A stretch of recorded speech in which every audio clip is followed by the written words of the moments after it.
Ojonimlarning gaplariga qilib bergan kotletimning retseptini hamma so'rabdi.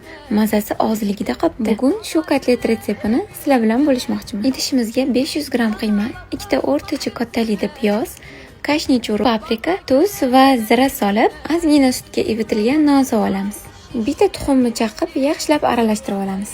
Qiyma yana ham zo'r bo'lish uchun misorobkadan 2 marta qiymani urib yaxshilab pishitib olamiz. Va 1 soatga xolodilnikka olib qo'yamiz. Xolodilnikda tindirilgan qiyma ochilib ketmaydi, yorilib ketmaydi. Ichidagi nachinkalari ham oqib ketgan qiymalarimizni 100 gramdan o'lchab oldim. Hammasi bir xilda chiqishi uchun qiymalarimizni salofan yordamida xuddi videoda ko'rsatilgandek qilib yupqa qilib yoyib olamiz. Kotletlarimizning ichiga yaxshi eriydigan sirdan solib olamiz.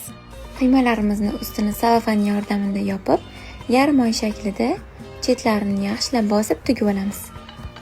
Qizib turgan skоворodkamizga kotletlarimizni solib, 2 minut oldini, 2 minut orqasini o'rta olovda pishirib olamiz.